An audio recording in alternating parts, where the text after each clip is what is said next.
السلام عليكم ورحمة الله وبركاته. إن الحمد لله نحمده ونستعينه ونستغفره من يهده الله فلا مضل له ومن يضلل فلا هادي له وأشهد أن لا إله إلا الله وحده لا شريك له وأشهد أن محمدا عبده ورسوله أما بعد.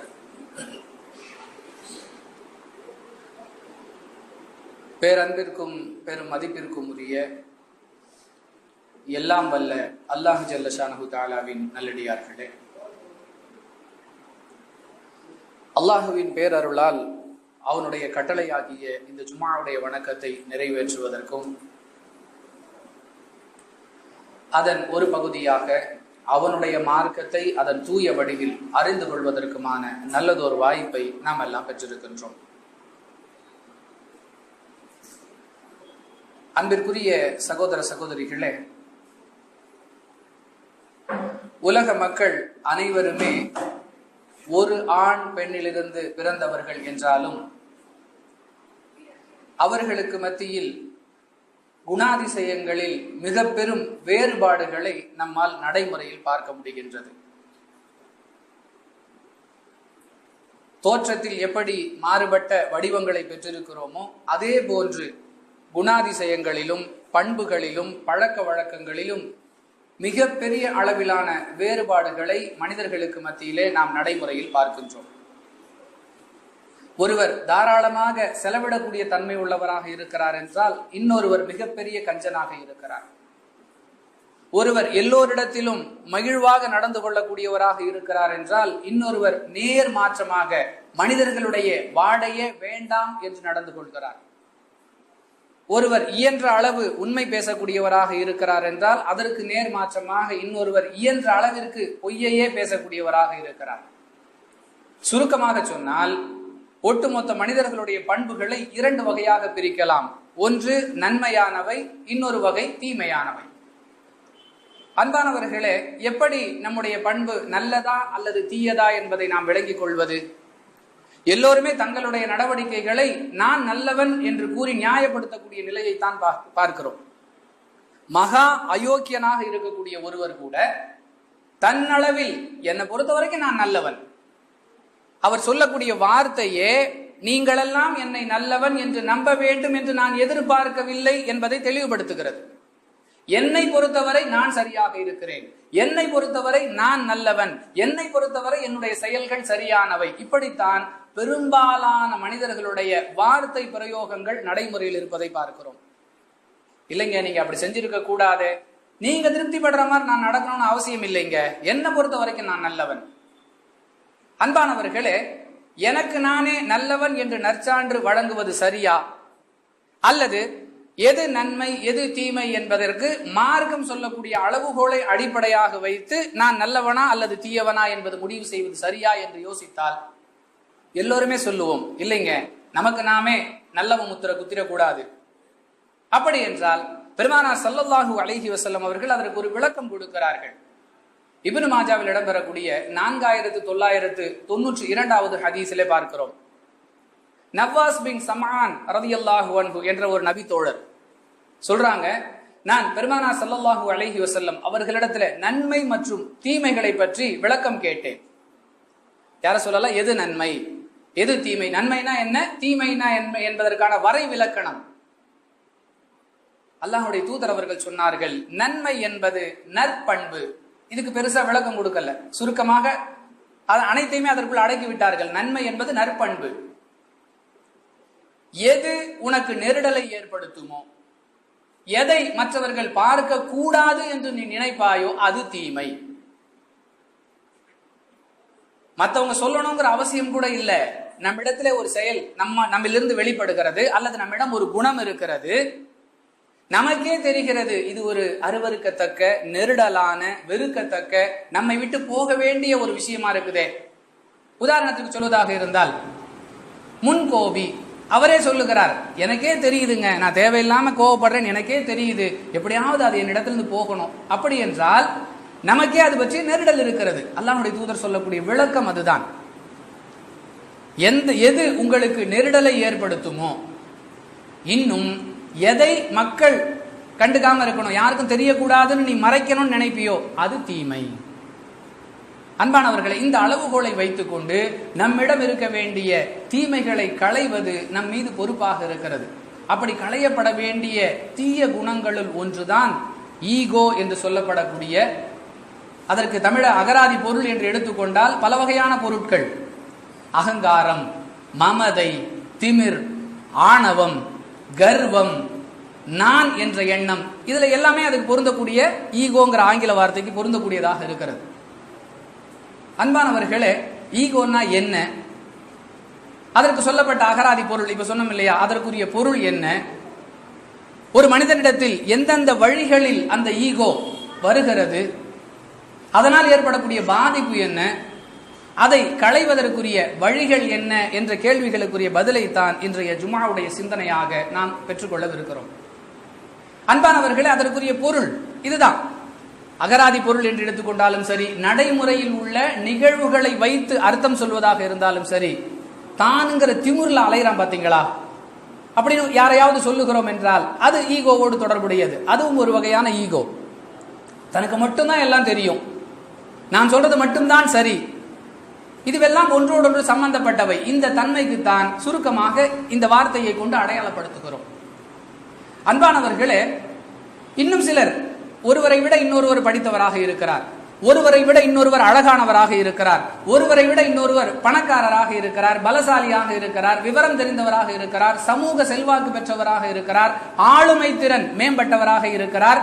இயல்பாகவே இது போன்ற மாறுபட்டவர்களுக்கு மத்தியில இந்த ஈகோ வருவதை நாம் பார்க்கிறோம். நான் எவ்வளவு வருஷமா இந்த தொழில் செய்யறேன், இவன் என்ன எனக்கு ஆலோசனை சொல்றது, நான் எத்தனை வருஷம் படிச்சிருக்கேன், இவன் கை நாட்டு பேர் வழி, இவன்லாம் எனக்கு பதில் வழிகாட்ட வேண்டிய நிலைமை. எல்லாத்தையும் கடந்து நாங்கெல்லாம் ஆரம்ப கால தௌஹீத்வாதி, ரசூலுல்லாஹ்வுக்கு முந்தையே நாங்க தௌஹீத், அப்படிதான் அர்த்தம் இல்ல. ஆதம் அலைஹிஸ்ஸலாமுக்கு முன்னாடியே நாங்க ஆரம்ப கால தௌஹீத்வாதி. இவங்கெல்லாம் நேத்து வந்தவங்க, இவங்கெல்லாம் நமக்கு புத்தி சொல்லணுங்கிற நிலைமை. அன்பானவர்களே, இதுவெல்லாம் ஆணவத்துடைய உச்சகட்டம். அடுத்த கேள்வி வருகிறது, அப்ப வித்தியாசமே இருக்கக்கூடாதா? நான் அறவே படிக்காதவன், அவர் பல பட்டங்களை வாங்கியவர், அவருக்கும் எனக்கும் மத்தியில் வேறுபாடு இருக்கத்தானே செய்கிறது, அவர் என்னை இழிவாக கருதுவது நியாயம் தானே அப்படின்னு கூட சில இடங்களில் கேள்வி வருகிறது. அவங்க எல்லாம் பணக்காரங்க, நம்ம அடங்கித்தான் போகணும், அவங்க எல்லாம் பெரியவங்க, நம்ம கட்டுப்பட்டு தான் போகணும். பாதிப்புக்கு உள்ளாக கூடியவரே அதை நியாயப்படுத்தக்கூடிய அளவிற்கெல்லாம் ஒரு நிலை இருக்கிறது. இது சரியா? பெருமானார் ஸல்லல்லாஹு அலைஹி வஸல்லம் விளக்குகிறார்கள். முஸ்லிமில் இடம்பெறக்கூடிய 147வது ஹதீஸிலே பார்க்கிறோம், யாருடைய உள்ளத்தில் அணு அளவு பெருமை இருக்கிறதோ அவர் சுவனம் புக மாட்டார். அணு அப்படிங்கிறது என்ன நமக்கு தெரியும், பகுக்கப்பட முடியாத ஒரு புள்ளிக்கு தான் அணு அளவுங்கிற வார்த்தையை கொண்டு அடையாளப்படுத்துவோம். அதை பகுக்கவே முடியாதுங்கிற மாதிரி சொல்லி காட்டுவோம். அவ்வளவு நுண்ணிய ஒரு அளவீடாக அணு என்று சொல்லுவோமே, அந்த அணு அளவுக்கு ஒருவருடைய உள்ளத்தில் பெருமை இருந்தாலும் அவர் சுவனம் செல்ல முடியாது. அல்லாஹ்வுடைய தூதரிடத்தில் கேட்கப்படுகிறது, யார சொல்லலாம், என்னுடைய ஆடை சிறந்ததாக இருக்க வேண்டும், என்னுடைய காலணி உயர்ந்ததாக இருக்க வேண்டும் என்று நான் ஆசைப்படுறேன், நல்ல தரமான உடையை உடுத்த வேண்டும், உயர் ரகமான காலணிகளை அணிய வேண்டும் நான் ஆசைப்படுகிறேன், இது பெருமையில வருமா? பெருமானார் ஸல்லல்லாஹு அலைஹி வஸல்லம் சொல்றாங்க, அதெல்லாம் பிரச்சனை இல்லை. நம்முடைய பொருளா இருந்தா கடன் வாங்கி போடணும்னு அவசியம் இல்லை. நம்முடையதாக இருந்தால் யாசகம் கேட்டு இரவல் வாங்கி, இரவல் பைக்கை வச்சுக்கிட்டு சிலர் பண்ற அளப்பறையெல்லாம் பார்த்திருப்போம், ஒரு காலம் இருந்தது. அந்த மாதிரிலாம் இல்லாம நம்முடையதாக இருந்தால் நாம் தாராளமாக நம்முடைய செழிப்பை வெளிப்படுத்துவது குற்றம் அல்ல. எது தெரியுமா பெருமை, எது தெரியுமா அந்த ஈகோ? அல்லாஹ்வுடைய தூதர் விளக்குகிறார்கள், ஆணவத்துடன் உண்மையை ஏற்க மறுப்பது. இவர் சொல்லுவது உண்மை என்று தெரியும், நீ சொல்லி நான் கேட்கவா? இவரிடம்தான் நியாயம் இருக்கிறது என்று தெரியும், அது என்ன உனக்கு நான் கட்டுப்பட்டு, நான் இப்படித்தான் இருப்பேன், முடிஞ்சதை பார்த்துக்க. ஆணவத்துடன் உண்மையை ஏற்க மறுப்பது, தம்மை விட மற்றவர்களை இழிவாக நினைப்பது. இதெல்லாம் ஒரு செருப்பா, நம்மளத பாரு, இதெல்லாம் ஒரு காரா, நம்ம கிட்ட இருக்கிற வண்டி, இதெல்லாம் ஒரு மொபைலா, 1.5 மொபைலை வச்சுக்கிட்டு என்ன ஆட்டம் போடுறான், நம்மளது 65,000 ரூபாய் இல்ல. இது வெளிப்படையான பெருமை, ஆணவம், கர்வம், திமிர், ஈகோ என்று பெருமானார் ஸல்லல்லாஹு அலைஹி வஸல்லம் விளக்கம் சொல்லுகிறார்கள். நாம் நினைக்கிறோம் சரிதானே, அவனது மட்டும் என்னது வசதி, நான் சொல்றது ஒன்றும் தப்பில்லையே, நான் நினைக்கிறது நியாயம் தானே என்று நினைக்கிறோம். எந்த அளவிற்கு இது பாதிப்பை ஏற்படுத்தும்? மனித உள்ளங்களை சுக்கு நூறாக்கிவிடும். சர்வசாதாரணமாக நாம் ஒரு வாசகமாக இதை வெளிப்படுத்தி விட்டு சென்று விடுகிறோம். இவனுக்கெல்லாம் இவ்வளவு அழகான பொண்டாட்டியா, உனக்கு என்னப்பா கஷ்டம்? இவன் கிட்ட கேட்டு இவ்வளவு பெரிய வீடு, உனக்கு அதனால் என்ன நட்டம் ஏற்பட்டது? நாம் உதிர்க்கின்ற அந்த வார்த்தை யாரை நோக்கி உதிர்க்கின்றோமோ அவர்களுடைய உள்ளம் தூள் தூளாக நொறுங்குவதற்கு காரணமாகி விடுகிறது. இது நல்ல செயலா? நம்மிடம் இருக்கக்கூடிய இந்த கெட்ட குணம், ஈகோ என்ற இந்த பண்பு மற்றவர்களுடைய உள்ளம் நொறுங்குவதற்கு காரணமாகிறதே. ஏன் காசு, நான் கஷ்டப்பட்டு கட்டின வீடு, இவன் ஏன் இந்த மாதிரி பேசிட்டு போறான்? ஏன் காசுல வாங்கின வாகனம், இதனால் இவனுக்கு என்ன நட்டம்? இவன் ஏன் இது போன்ற வார்த்தைகளை சொல்ல வேண்டும் என்று நினைத்து நினைத்து மனதளவில் குமுறுகிறார். அப்படிப்பட்ட ஒரு பாதிப்பை ஏற்படுத்துகிறீர்களே, இது சரியா? அதனால்தான் இந்த பண்பெல்லாம் நம்மிடம் இருந்து நீங்க வேண்டும் என்று இஸ்லாம் எதிர்பார்க்கிறது. அன்பானவர்களே, இதுவெல்லாம் உலகத்தில் ஏற்படக்கூடிய பாதிப்புகள். சம்பந்தப்பட்ட அடியான் யாரை நாம் இந்த ஈகோ என்கிற பண்பால் நோகடித்தோமோ அவன் நம்மை மன்னிக்காதவரை அல்லாஹ் மன்னிக்க மாட்டான். இதை இஸ்லாம் போதிக்கிறது. இதையும் கடந்து இறை நெருக்கத்தை, இறை நேசத்தை பெறுவதை விட்டும் நம்மை தூரமாக்கி இந்த ஈகோங்கிற பண்பு எல்லையில் நம்மை இறை மறுப்பில் கொண்டு போய் சேர்த்து விடும் என்று குர்ஆன் எச்சரிக்கை செய்கிறது. அதற்கு உதாரணமும் சொல்லி காட்டுகிறது. 2வது அத்தியாயம் 34வது வசனம், 31வது அத்தியாயம் 71 முதல் 78வது வசனம் அல்லாஹ் சொல்லி காட்டுகிறான். 38வது அத்தியாயத்துடைய 71 முதல் 78வது வசனம் தொடர் ஒரே நிகழ்வை அல்லாஹ் இங்கே 2வது அத்தியாயத்தில் சுருக்கமாகவும் அங்கே விரிவாகவும் சொல்லுகிறான். وَإِذْ قُلْنَا لِلْمَلَائِكَةِ اسْجُدُوا لِآدَمَ فَسَجَدُوا إِلَّا إِبْلِيسَ أَبَى وَاسْتَكْبَرَ وَكَانَ مِنَ الْكَافِرِينَ. பணியுங்கள் என்று சொல்லப்பட்ட பொழுது வானவர்கள் அனைவருமே பணிந்தார்கள். ஆதம் அலைஹிஸ்ஸலாத்து வஸ்ஸலாம் அவர்களுடைய படைப்பின் பொழுது நிகழ்ந்த நிகழ்வை அல்லாஹ் சொல்லி காட்டுகிறான். ஆதமுக்கு சஜிதா செய்யுங்கள் என்று கட்டளையிட்ட உடனே வானவர்கள் அனைவருமே பணிந்தனர், சுஜூது செய்தனர், இப்லீஸை தவிர. அதுக்கான விளக்கத்தை 38வது அத்தியாயத்துடைய 71 முதல் 78வது வசனங்கள்ல விரிவாக பார்க்கலாம். நான் படைக்கப்பட்ட மூலப்பொருள் வேறு, அவன் மண்ணால் படைக்கப்பட்டவன், இப்லீஸுடைய பார்வையில் அற்பமானவன். நாங்க ஆண்ட்ராய்டு மொபைல் வச்சிருக்கிறோம், இன்னும் நீங்க கீபேட்ல இருக்கிறீங்க, நீங்க எங்களை விட மட்டம். மண்ணால் படைக்கப்பட்டவனுக்கு நெருப்பால் படைக்கப்பட்ட நான் சுஜூது செய்வதா, நான் பணிவதா? அந்த ஆணவம், அந்த ஈகோ எங்கே கொண்டு போய் அவனை நிறுத்திவிட்டது? வகான மினல் காஃபிரீன், அவன் மறுப்பவனாக ஆகிவிட்டான் நம்முடைய கட்டளையை செவிசாய்க்காத காரணத்தால். அப்படிங்கிற கருத்துல அல்லாஹ் எச்சரிக்கை செய்கிறான். இந்த தன்மை நம்முடைய உள்ளத்திலே வரும் என்றால் நாம் மெல்ல மெல்ல மெல்ல மெல்ல மெல்ல இறை நிராகரிப்பை நோக்கி சென்று விடுவோம். அல்லாஹ் காப்பாற்றுவானாக. நாம் நினைத்துக் கொண்டிருக்கிறோம் சரிதானே என்று. நமக்கு மட்டும் சரி என்று தோன்றினால் அது சரியாகாது.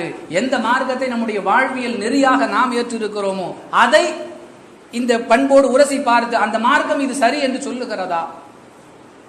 எல்லோரையும் ஏளனமாக நினைக்கக்கூடிய தன்மை சர்வசாதாரணமாக ஆகிவிட்டது.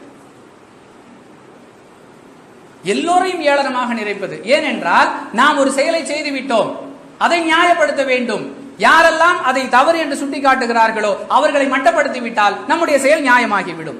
இந்த நோய் ஈகோவுடைய அளவை அதிகரித்துக் கொண்டே இருக்கிறது. நான் ஒரு கருத்தை சொல்லிட்டேன், அதை ஒருத்தர் சுட்டி காட்டுகிறார், நீங்க தப்பா சொல்லிட்டீங்க, ஆமாங்க தப்பு, அடுத்த முறை அதை சரி செஞ்சிருவோம், முடிஞ்சது. நீ என்ன சொல்றதா? எத்தனை பேருக்கு மத்தியில் நான் அதை பேசினேன், அவ்வளவு பேர் என்ன தப்பா நினைக்க மாட்டாங்களா? யார் என்னுடைய தவறை சுட்டி காட்டினானோ அவன் எனக்கு எதிரியாகிறான்.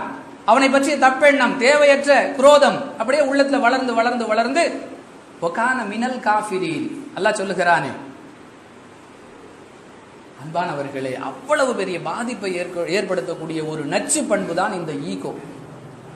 இது நம்முடைய உள்ளத்தில் வராமல் இருக்க வேண்டும். ஒருவேளை வந்து விட்டது என்றால் அது நம்மை விட்டு நீங்க வேண்டும். என்ன செய்வது? அன்பானவர்களே, உலகில் 1000 உளவியல் நிபுணர்கள் கருத்து சொன்னாலும் அதை விட உயர்ந்த கருத்து வஹி மூலம் நமக்கு சொல்லப்படக்கூடிய வழிகாட்டுதல். எந்த மார்க்கத்தை நாம் நம்முடைய வாழ்வியல் நெறியாக ஏற்றிருக்கிறோமோ அந்த மார்க்கத்தை நமக்கு அருளிய அல்லாஹ் தன்னுடைய வேதத்திலும் தன்னுடைய தூதரின் வாழ்க்கையிலும் நமக்கு பல போதனைகளை சொல்லி காட்டுகிறான். பல நிகழ்வுகளை நடத்த வைத்து அதன் மூலம் நமக்கு பாடம் கற்பிக்கிறான். இந்த கெட்ட குணம் நம்மை விட்டு நீங்க வேண்டும் என்பதற்காக. 49வது அத்தியாயம் 13வது வசனத்தில் அல்லாஹ் பேசுகிறான், இன்ன அக்ரமக்கும் இன்தல்லாஹி அத்காக்கும். நாம் நினைத்துக் கொண்டிருக்கிறோம் அவனை விட நான் அதிகம் படித்தவன், அது நம்முடைய ஈகோவை வளர்க்கிறது. நாம் நினைத்துக் கொண்டிருக்கிறோம் அவனை விட நம்மிடம் அதிகமான செல்வம் இருக்கிறது, அவனை விட நான் உடலால் பலமானவன், அவனுடைய வாகனத்தை விட என்னுடைய விலை உயர்ந்தது, சமூகத்தில் அவனை விட எனக்கு செல்வாக்கு அதிகமாக இருக்கிறது, நான் பொய்யையே சொன்னாலும் மக்கள் என் பேச்சை தான் கேட்பார்கள், அவனை உதாசீனப்படுத்துவார்கள், அதனால் நான் உயர்ந்தவன். அன்பானவர்களே, அல்லாஹ் சொல்லி காட்டுகிறான், இன்ன அக்ரமக்கும் இன்தல்லாஹி அத்காக்கும். அல்லாஹ்விடத்தில் யார் சிறந்தவர் தெரியுமா? உலகமே சேர்ந்து ஒருவனை சிறந்தவன் என்று சொல்லுகிறது. அல்லாஹ்வின் பார்வையில் அவன் அற்பமானவன் என்றால், அவன் சிறந்தவன் என்று கொடுக்கப்பட்ட அடையாளத்தால் எந்த பயனும் அடைந்து கொள்ள முடியாது. அல்லாஹ் ஒருவனை சிறந்தவனாக தேர்வு செய்து விட்டான். உலகமே அவனை இழிவுபடுத்தினாலும் அவனுக்கு எந்த நட்டமும் இல்லை. அதைத்தான் அல்லாஹ் சொல்லுகிறான், இன்ன அக்ரமக்கும் இன்தல்லாஹி அத்காக்கும். அல்லாஹ்விடத்தில் யார் சிறந்தவர் தெரியுமா? யார் அல்லாஹுவை அதிகம் அஞ்சுகிறாரோ அவர்தான் அல்லாஹுவின் பார்வையில் சிறந்தவர். இந்த தன்மை நமக்குள் வந்துவிட்டால் நம்முடைய உள்ளத்தில் ஈகோ வராமல் இருப்பதற்கோ அல்லது வந்துவிட்டால் அது வெளியேறுவதற்கோ உதவியாக இருக்கும். இறையச்சம். நன்மையை ஏன் நாம் சர்வசாதாரணமாக விடுகிறோம்? குர்ஆன் ஓதினால் ஒரு எழுத்துக்கு 10 நன்மை. தெரியாதவர்கள் யார் இருக்கிறோம்? நம்மில் குர்ஆன் ஓதுவதற்காக தினமும் நேரம் ஒதுக்கக்கூடியவர்கள் எத்தனை பேர்? தொழுகை என்பது எந்த அளவிற்கு நன்மையான காரியம்? செய்யவில்லை என்றால் குற்றம், அது வேறு. உபரியான வணக்கங்கள் செய்தால் எவ்வளவு நன்மைகள் கிடைக்கும், பிறருக்கு உபகாரம் செய்தால் எவ்வளவு நன்மைகள் கிடைக்கும். எதுவுமே முடியவில்லை என்றாலும் நல்ல சொற்களை சொல்ல வேண்டும் என்று இஸ்லாம் சொல்லுகிறதே, அதன் மூலம் நன்மையை பெறலாம் என்று முயற்சிப்பவர்கள் நம்மில் எத்தனை பேர்? தெரிந்தும் நாம் ஏன் அந்த நன்மைகளை பெறாமல் இருக்கிறோம்? உள்ளத்தில் இன்னும் இறையச்சம் நுழையவில்லை. பல தவறுகளை துணிந்தே செய்கிறோம். இது தவறு, இதனால் பாதிப்பு ஏற்படும் என்று தெரியும், ஆனாலும் துணிவோடு செய்கிறோம். காரணம் என்ன? பார்த்துக்கலாம். அன்பானவர்களே, அடிப்படையாக இறையச்சம் உள்ளத்திற்குள் வந்துவிட்டால் நன்மையை விடுவதற்கு அச்சம் ஏற்படும், தீமையை செய்வதற்கும் அச்சம் ஏற்படும். அப்படிப்பட்ட தீமையான குணங்களில் ஒன்றாகிய ஈகோ நம்மிடம் வராமல் இருக்க வேண்டும் என்றாலோ, வந்திருந்தால் அது வெளியேற வேண்டும் என்றாலோ இறையச்சம் அடிப்படை என்பதை இவ்வசனம் மிக தெளிவாக நமக்கு சொல்லுகிறது. அது அல்லாமல் பெருமானார் ஸல்லல்லாஹு அலைஹி வஸல்லம் அவர்களுடைய வாழ்வியல் நிகழ்வுகள் நம்முடைய உள்ளத்திலிருந்து திமிர், ஆணவம், பெருமை, கர்வம் இதுவெல்லாம் அகலுவதற்கு மிக அழகிய வழிகாட்டுதல்களாக, முன்மாதிரிகளாக இருக்கின்றன. உதாரணத்திற்கு சொல்வதாக இருந்தால், சாதாரணமான விஷயங்கள் அது கூட நம்முடைய உள்ளத்தில் பெருமையை ஏற்படுத்தி விடுமோ, ஆணவத்தை ஏற்படுத்தி விடுமோ என்று அஞ்சி அஞ்சி தங்களை பண்படுத்தி கொண்டார்கள் அண்ணலம் பெருமகனார் ரசூலுல்லாஹி ஸல்லல்லாஹு அலைஹி வஸல்லம். உதாரணத்திற்கு சொல்வதாக இருந்தால், இப்னு மாஜாவில் இடம்பெறக்கூடிய 340வது ஹதீஸ், சாய்ந்து கொண்டு சாப்பிடுவதை நபிகளார் விரும்ப மாட்டார்கள். இயலாமை, பலகீனம், அதனால் சாய்ந்து கொண்டு ஒருவர் சாப்பிடுகிறார் என்றால் அது குற்றம் அல்ல. அந்த செயல் பார்க்கும் பொழுதே ஒரு முகம் சுளிக்க வைக்கக்கூடிய செயலாக இயல்பாக அவரால் இருக்க முடியும். ஆனாலும் மற்றவர்களுக்கு மத்தியில் தன்னை தனித்துவமானவனாக காட்டுவதற்கென்றே சிலருடைய நடவடிக்கைகளை அனுபவத்தால் உணர முடியும். என்ன திமிரா உட்கார்ந்துருக்கான் பார் அப்படின்னு சொல்றோம்ல, எல்லாரையும் சொன்னா அது தவறு. யார் உண்மையிலேயே அந்த திமிர்த்தனத்தை வெளிப்படுத்துகிறார்களோ அப்படிப்பட்ட ஒரு சூழல் கூட வந்துவிடக் கூடாது என்பதற்காக சாய்ந்து கொண்டு உண்பதை நபிகளார் தவிர்த்துக்கிட்டாங்க. இன்னும் அதே ஹதீஸில் தொடர்ச்சியாக வருகிறது, பெருமானார் ஸல்லல்லாஹு அலைஹி வஸல்லம் வீதியிலே செல்வார்கள் என்றால் முன்னால் 2 ஆட்களோ பின்னால் 2 ஆட்களோ அப்படி முன்னுக்கும் பின்னுக்கும் ஆட்கள் புடைசூழ சென்றதை நாங்கள் பார்க்கவே இல்லைன்னு அந்த ஹதீஸை அறிவிக்கக்கூடியவர் சொல்லுகிறார். ஒரு அமைப்பு, அந்த அமைப்புக்கு ஒரு கிளை, அதுல ஊருக்கு ஒரு 4.5 பேர் இருப்பாங்க. அதுல என்ன மனிதர்கள் மத்தியிலே ஒரு விதமான அளப்பறை. அல்லாஹ்வின் தூதர், சத்தியத்தை கொண்டு வந்தவர்கள், அன்றைய தினத்திலே மதீனாவுடைய ஜனாதிபதி, முன்னுக்கும் பின்னுக்கும் ஆட்கள் புடைசூழலாம் இல்லை, மக்களோடு மக்களாக இருந்தார்கள். இதுவெல்லாம் உள்ளத்தில் ஆணவம், திமிர் வராமல் இருப்பதற்கான வழிகள். நாம் எப்படி நினைக்கிறோம்? வந்து போன் பண்ணி 1/2 மணி நேரம் ஆச்சு, ஒருத்தராவது நம்மளை பிக்கப் பண்ண வந்தாங்களா? நம்மையும் அறியாமல் அந்த ஈகோ துளிர்க்கிறது. அன்பானவர்களே, எதையாவது சுத்தம் செய்ய வேண்டும், ஏதாவது பணி செய்ய வேண்டும் என்று சொன்னால் ஏவுவதற்கு தயாராக இருக்கிறோம். ஜும்மா யாருமே பள்ளிவாசல கிளீன் பண்ணலைங்க, ஏன் நான் கிளீன் பண்றதுக்கு பங்கெடுக்கலாமே, அப்படி யோசிக்க மாட்டோம் பெரும்பாலானவர்களுடைய நிலை. வெள்ளிக்கிழமை கூட பள்ளிவாசல சுத்தம் பண்ண மாட்டேங்கிறாங்களே அப்படின்னு கேள்வி கேட்கறத விட, நான் தயாரா இருக்கேன், யாராவது கூட வர்றீங்களா அப்படின்னு கேட்கக்கூடியவர்கள் எத்தனை பேர்? புகாரியில 405, 406, 407, 409, 411, 414, 6111 இப்படி பல இடங்கள்ல பாக்குறோம். கிபிலா திசையில இருந்த சுவர், பள்ளிவாசலுடைய சுவர்ல சளி யாரோ சிந்தி வச்சிருக்கிறாங்க. அதை பார்த்தவுடன் பெருமானார் ஸல்லல்லாஹு அலைஹி வஸல்லம் அவர்களுடைய முகம் உள்ளம் வேதனைப்பட்டது. அதனுடைய வெளிப்பாடு முகத்திலே தெரிகிறது. தன் கரத்தால் அதை சுரண்டி சுத்தம் செய்தார்கள் என்று ஹதீஸிலே பார்க்கிறோம். அன்பானவர்களே, அல்லாஹ்வுடைய தூதரிடம் அழகிய முன்மாதிரி இருக்கிறது என்று பயான் பேசுவதற்கு இந்த வசனங்கள் அருளப்படவில்லை. இது போன்ற செயல்களால் நம்முடைய உள்ளத்தில் ஈகோ வராமல் இருக்க வேண்டும்.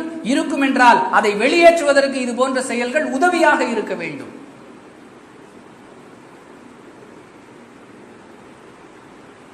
ஆடு மேய்க்கிறது எப்படி சொல்லுவோம்? பரவலாக சகஜமாக சொல்வார்கள், இடையர்கள் என்ற வாசகத்தை கொண்டு அடையாளப்படுத்துவார்கள். அது என்னவோ ஒரு மட்டமான விஷயம் மாதிரி, அதை விட்டு வேற வேற தொழில் செய்யக்கூடியவர்கள், வேலை செய்யக்கூடியவர்கள் எல்லாம் உயர்ந்தவர்கள் மாதிரியான ஒரு எண்ணம், ஒரு மாயை. பெருமானார் ஸல்லல்லாஹு அலைஹி வஸல்லம் சொல்றாங்க, அல்லாஹுவால் அனுப்பப்பட்ட எந்த ஒரு இறை தூதரும் ஆடு மேய்க்காமல் இருந்ததில்லை. சஹாபாக்கள் கேட்கிறாங்க, யார சொல்லலாம், அப்ப நீங்க?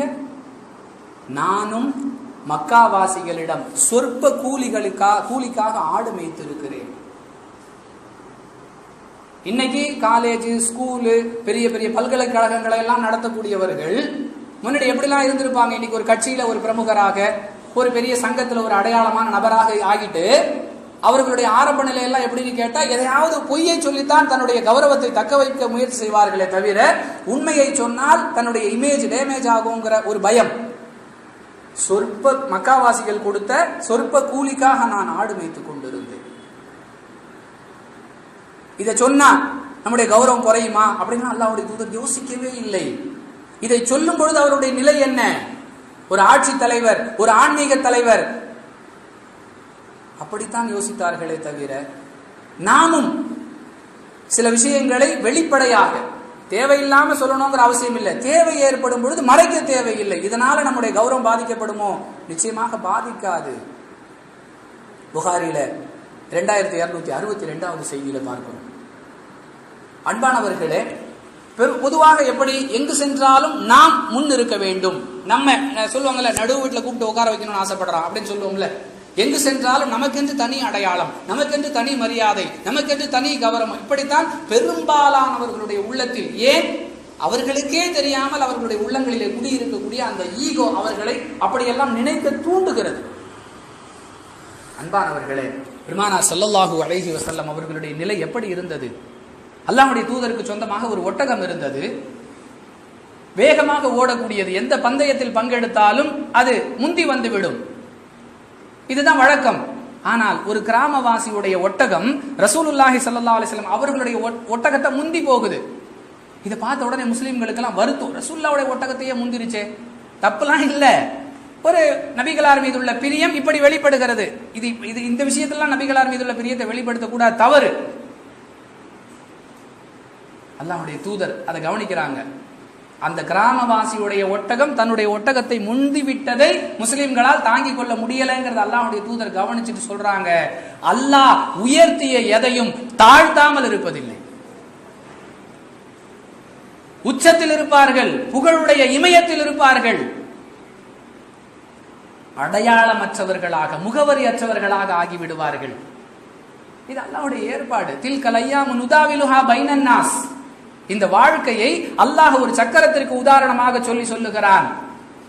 கீழே உள்ளவ மேல, மேல உள்ளவ கீழே, ஒரு சக்கரம் சுழன்று கொண்டிருக்கும் என்று சொன்னால் அதனுடைய எல்லா பகுதிகளுக்கும் எல்லா நிலையும் ஏற்படும். இதுதான் வாழ்க்கை.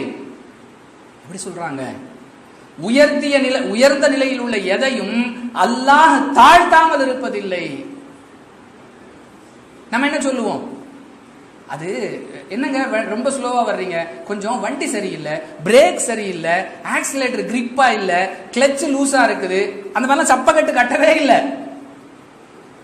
நம்முடைய ஈகோவை தக்க வைப்பதற்கு பொய் காரணங்களை சொல்லுவோமே.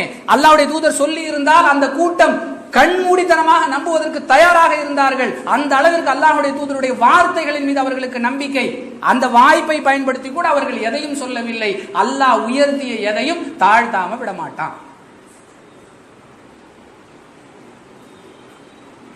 அன்பானவர்களே, இப்படிப்பட்ட பக்குவம் நமக்குள் வர வேண்டும் என்பதற்காகத்தான் நபிகளாருடைய வாழ்க்கையில் அல்லாஹ் இது போன்ற நிகழ்வுகளை நடத்தி காட்டினார். 2872வது செய்தி புகாரில இந்த செய்தியை பார்க்கிறோம். அன்பானவர்களை, ஏற்கனவே நம்ம சொன்னோமே, எல்லா பணிகளிலும் பங்கெடுக்க வேண்டுமே தவிர பணிகளுக்கு ஆட்களை ஏவுவது நம்முடைய வேலையாக இருக்கக்கூடாது. ஏவினால் உள்ளத்திற்குள் ஈகோ வரும். நாமும் களம் இறங்கினால் இருக்கக்கூடிய ஈகோ குறையும். பெருமானார் ஸல்லல்லாஹு அலைஹி வஸல்லம் மக்காவில் இருந்து அல்லாஹ்வுடைய கட்டளைப்படி ஹிஜ்ரத் செய்து மதீனாவிற்கு வருகிறார்கள். தான் கொண்டு வந்த தன்னுடைய சொந்த பணத்தில் இடம் வாங்கி பள்ளிவாசலை கட்டுகிறார்கள். அந்த கட்டுமான பணியில் அல்லாஹ்வுடைய தூதர் அவர்கள் மண் சுமக்கிறார்கள்.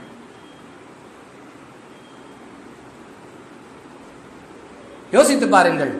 நாம் மற்றவர்களை ஏவுவோம், ஏவுவதற்கும் ஆட்கள் வேண்டும், ஏவுவது தவறு என்று சொல்லவில்லை.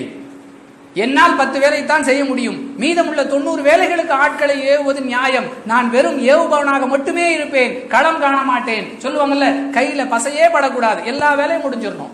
எப்படி முடியும்? போஸ்டர் ஒட்ட சொல்லிட்டேன், பசை காய்ச்ச சொல்லிட்டேன், எல்லாம் சொல்லுவதோடு அல்ல, என்னால் இயன்றது என்ன? அல்லாஹ்வுடைய தூதர் அவர்கள் சூப்பர்வைசருக்கெல்லாம் சூப்பர்வைசராக இருந்து வேலை வாங்கி இருக்க முடியும். ஆனாலும் இந்த சமூகத்திற்கு ஒரு அழகிய முன்மாதிரியாக தான் திகழ வேண்டும். உள்ளத்தில் இருக்கக்கூடிய ஆணவம் அகல்வதற்குரிய வழிகளை இந்த சமூகத்திற்கு காட்டித்தர வேண்டும். செயல்படுத்தினார்கள். 3906வது செய்தி புகாரில பார்க்கிறோம். அன்பானவர்களே, வெறுமனே பயானுக்காக அல்ல, இவைகளெல்லாம் வாழ்க்கையில் பிரதிபலிப்பை ஏற்படுத்த வேண்டும். அதே புகாரில பார்க்கிறோம். 5673வது செய்தி. பெருமானார் ஸல்லல்லாஹு அலைஹி வஸல்லம் சொல்றாங்க, யாரும் தன்னுடைய அமல்களை கொண்டு சொர்க்கம் செல்வோம் என்ற அந்த நினைப்புல இருந்துராதீங்க.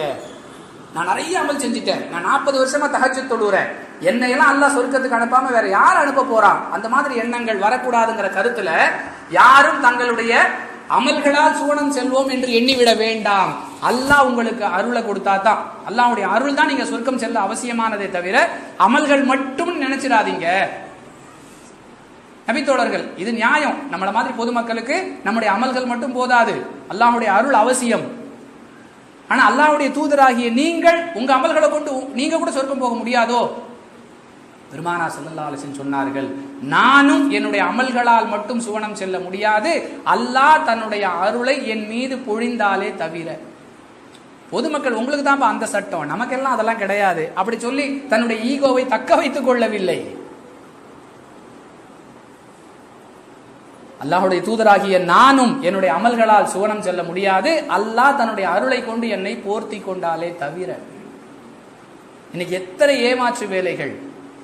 மார்க்கத்தை சொல்லக்கூடியவர்கள் மார்க்கத்தை சொல்லுவதற்காக அழைத்தால் அவரெல்லாம் பொதுக்கூட்டத்தில் பேசுற அளவுக்கு கிரேடில் உள்ளவர் தெருமுனை பிரச்சாரத்துக்கு வரமாட்டார். எந்த நபியை பற்றி மக்களுக்கு சொல்ல தயாராக இருக்கிறோம் என்று சொல்லுகிறோமோ அந்த நபியுடைய பண்பு இல்லாமல் ஒரு ஹைக்கு, ஒரு குறுங்கவிதை சொல்லுவார்கள். பெற்றோரின் சிறப்பை வியந்து பாராட்டினார் தன் பெற்றோர் முதியோர் இல்லத்தில் இருக்கும் நிலையில். ஒரு மிகப்பெரிய பிரமுகர் ஒரு பள்ளி ஆண்டு விழாவில் பேசுறார். பெற்றோர்களுடைய சிறப்பு என்ன, பெற்றோர்களை எப்படியெல்லாம் பராமரிக்க வேண்டும், ஆச்சா போச்சான்னு பேசுறார். அவருடைய தாயும் தந்தையும் முதியோர் இல்லத்தில் இருக்கிறார்கள். நபிகளாரை பற்றி சொல்ல வருவதிலே கூட இவர் பொதுக்கூட்டத்தில் பேசுவதற்கு தகுதியானவர், இவர் அரங்க கூட்டத்தில் பேசுவதற்கு தகுதியானவர், இவர் கேள்வி பதில் நிகழ்ச்சி சொல்வதற்கு தகுதியானவர். வேணும்னா இவரை கூட்டு போய் மெகாபோன் பிரச்சாரத்துக்கும் தெருமுனை பிரச்சாரத்துக்கும் பேச விடுங்க. அல்லாஹ் தன்னுடைய அருளை கொண்டு போர்த்தி கொண்டாலே தவிர நான் கூட என்னுடைய அமல்களால் சுவனம் செல்ல முடியாது. வெளிப்படையான டிக்ளரேஷன். இன்னும் சிலருடைய உள்ளங்கள்ல ஒரு பெரிய மனுஷன் வர்ற ஒரு சலாம் சொல்றானா, அஜர்த்தை பார்த்து கூட சலாம் சொல்லாம போறோம். அஜர்த்துக்கெல்லாம் அஜர்த்து, பெரிய மனிதர்களுக்கெல்லாம் பெரிய மனிதர் அண்ணலம் பெருமகனார் ரசூலுல்லாஹி ஸல்லல்லாஹு அலைஹி வஸல்லம். அனஸ் ரலியல்லாஹு அன்ஹு சொல்றாங்க, ரசூலுல்லாஹ் வீதியில போனா சிறுவர்களுக்கு சலாம் சொல்லுவார்கள். உள்ளத்துல அணுவளவாவது ஈகோ இருக்குமா? இந்த பண்புகள் எல்லாம் நம்ம இடத்துல வந்து விட்டால், அல்லது இந்த பண்புகளை கொண்டு வர வேண்டும் என்ற முயற்சியில் ஈடுபட்டால் போதும், ஈகோ சுக்கு நூறாக நொறுங்கி நான் என்ற எண்ணம் தவிடுபொடியாகிவிடும். தபரானில் இடம்பெறக்கூடிய 12994வது செய்தி பார்க்கிறோம். 12294 ஒரு அடிமை விருந்துக்கு அழைத்தாலும் பெருமானார் ஸல்லல்லாஹு அலைஹி வஸல்லம் அவருடைய அழைப்பை மதித்து செல்வார்கள். எப்படி ஆகிவிட்டது? விருந்து விட்டுருங்க, உடல்நிலை சரியில்லை என்று சொன்னால் கூட இன்னாரைத்தான் பார்ப்போம், இன்னாரை சென்று பார்க்க மாட்டோம் என்று நாம் ஒரு பட்டியல் போட்டு வைத்திருக்கிறோமே. அப்பல்லோவில் அட்மிட் ஆயிருக்கிறாங்கன்னு சொன்னா சிரமப்பட்டு போய் பார்ப்போம். அரசு மருத்துவமனைன்னு சொன்னா வீட்டுக்கு வந்தாங்கன்னா பார்க்கலாம். அவரும் நோயாளி, இவரும் நோயாளி. நோயாளியை சந்திப்பது நபி வழி என்ற எண்ணத்தில் நீங்கள் சந்திப்பவர்களாக இருந்தால் இரு சாராரையும் சந்திக்க வேண்டுமே. மனித மனம் எந்த அளவிற்கு குறுகி போய்விட்டது. அதே போன்றுதான் ஒரு நிகழ்ச்சிக்கு அழைக்கிறார்கள் என்றால் அழைப்பவருடைய ஸ்டேட்டஸ் அதை பொறுத்து தான் நம்முடைய ரிப்ளை. ஒரு அடிமை விருந்துக்கு அழைத்தால் கூட பெருமானார் ஸல்லல்லாஹு அலைஹி வஸல்லம் அவருடைய அழைப்பை மதிச்சு போவாங்க. போதிய வசதி இல்லையா, தரையில் அமர்ந்து கொண்டு உண்பார்கள். எந்த விரிப்பும் இல்லாமல் தரையில உட்கார வேண்டிய சூழ்நிலை ஏற்பட்டா உட்கார்ந்துருவாங்க. இயலாமையால் ஒருவர் தரையில் அமர முடியவில்லை, அது வேறு. அகம்பாவத்தால் அமர மறுக்கிறார் என்றால், தேவை ஏற்பட்டால் ஆட்டிலிருந்து பால் கறந்து கொடுப்பார்கள் மக்களுக்கு. அல்லாஹ்வுடைய தூதர், இந்த வேலைக்காரன் வரட்டும், தெரியாது அதனால செய்யாம இருக்கிறோம், அது வேறு. ஆணவத்தால் செய்ய மறுப்பது தவறு என்பதை நபிகளாருடைய இந்த நடவடிக்கை நமக்கு காட்டி தருகிறதா இல்லையா? அபூதாவுதுல இடம்பெறக்கூடிய 1828வது ஹதீஸ், கைஸ் பின் சஅத் ரலியல்லாஹு அன்ஹு சொல்றாங்க, அல்லாஹ்வுடைய தூதரே, நான் செல்லக்கூடிய இடங்களில் எல்லாம் பார்க்கிறேன், அங்குள்ள மக்கள் எல்லாம் தங்கள் தலைவர்களுக்கும் குருமார்களுக்கும் சிரம் பணிகிறார்கள், சஜிதா செய்கிறார்கள். எங்களுடைய பார்வையில் அதற்கு நீங்கள் மிக தகுதியானவர்கள், உங்களுக்கு சஜிதா செய்ய எங்களுக்கு அனுமதி கொடுங்க. அல்லாஹ்வுடைய தூதர் கேட்டார்கள், நான் மரணித்த பிறகு என்னுடைய சமாதிக்கு நீங்கள் சஜிதா செய்வீங்களா? மாட்டோம் யார சொல்லலாம். அப்ப உயிரோடு இருக்கும் போதும் செய்யக்கூடாது. உலக பார்வையில் மிக பொருத்தமான தகுதி உள்ள தலைவராக அன்று திகழ்ந்தவர்கள் ரசூலுல்லாஹி ஸல்லல்லாஹு அலைஹி வஸல்லம் அனுமதிக்கலையே. அன்பானவர்களே, இதுவெல்லாம் நமக்கு வெறும் போதனைகளாக அல்ல, வாழ்க்கையில் நடைமுறைப்படுத்தி மற்ற மக்கள் இதை ஏற்று செயல்பட வேண்டும் என்பதற்கான முன்மாதிரிகளாகத்தான் இஸ்லாம் போதிக்கின்றது. செய்தியாக கேட்டுட்டு போறது சுவாரஸ்யமாக இருக்கிறது, இதற்காக இதெல்லாம் இஸ்லாம் நமக்கு சொல்லவே இல்லை. அல்லாஹ்வுடைய தூதருடைய வாழ்க்கை என்ன பிரமாதம், பிரமாதம் என்று வர்ணிப்பதற்கு அல்ல, வாழ்வதற்கு. அப்படி ஒரு தன்மை நமக்குள் ஏற்பட்டு இருக்கிறதா? இன்னும் பார்க்கிறோம், அகமதுல இடம்பெறக்கூடிய பல ஹதீசுகள், பெருமானார் ஸல்லல்லாஹு அலைஹி வஸல்லம் வீட்டு வேலைகளில் உதவியாக இருப்பார்கள், கிழிந்த ஆடைகளை தைத்துக் கொள்வார்கள், கிழிந்த தன்னுடைய காலணிகளை தைத்துக் கொள்வார்கள்.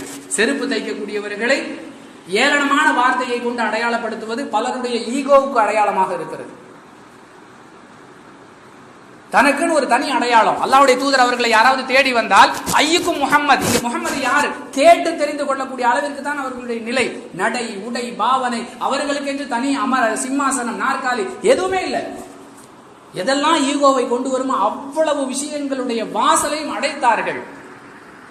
நிறைவாக ஒரு விஷயத்தை பார்ப்போம். இப்னு மாஜால இடம்பெறக்கூடிய 3309வது செய்தி, பெருமானார் ஸல்லல்லாஹு அலைஹி வஸல்லம் அவர்களை சந்திக்க ஒரு மனிதர் வருகிறார். ஆச்சரியம் என்ன அன்பிற்குரியவர்களே, ஒரு தலைவர், ஒரு ஜனாதிபதி, ஒரு மார்க்கத்தை சொல்லக்கூடிய இறை தூதர் பயந்து நடுங்கி நிற்கிறார். பெருமானார் ஸல்லல்லாஹு அலைஹி வஸல்லம் சொன்னாங்க, சாதாரணமா இருப்பா, நீ பயப்படுற அளவுக்குலாம் நான் ஆள் இல்ல. மக்கமா நகரத்தில் உலர்ந்த இறைச்சி துண்டுகளை சாப்பிட்டுக் கொண்டிருந்த ஒரு பெண்ணுடைய மகன் நான். என்ன பார்த்து உனக்கு ஏன் நடுக்கம்? அன்பானவர்களே, நம்முடைய நிலை என்ன? நான் எங்கு சென்றாலும் எனக்கு வரவேற்பு கொடுக்கப்பட வேண்டும், என்னை மதிக்க வேண்டும். வெறும் பத்திரிக்கை மட்டும்தான் வச்சாங்க. கல்யாணத்துக்கு முன்னால் வந்து எனக்குன்னு தனியா அழைக்கலையே, என்ன அவன் மதிக்கிற விதம் சரியில்லையே. நீ ஏன்பா நடுங்கணும்? நீ ஏன் அந்த அளவுக்கு நான் நடுங்கிற அளவுக்குலாம் நான் அப்படிலாம் இல்ல. மக்காவில் உலர்ந்த இறைச்சி சாப்பிட்டு கொண்டிருந்த ஒரு பெண்ணுடைய மகன் சாதாரணமா இரு. இந்த தன்மைகள் எல்லாம் நமக்குள் வரும் என்று சொன்னால் அன்பானவர்களே, நிச்சயமாக ஈகோ என்ற இந்த வெறுக்கத்தக்க குணம் நம்மை விட்டு அகலும், நமக்குள் வராமல் இருக்கும். அல்லாஹ் அந்த தீய குணத்தை விட்டும் நம்மையும் ஒட்டுமொத்த மனித சமுதாயத்தையும் பாதுகாப்பானாக, அதற்குரிய பக்குவத்தை நமக்கு தருவானாக. வாஹிரு தஅவானா அல்ஹம்துலில்லாஹி ரப்பில் ஆலமீன்.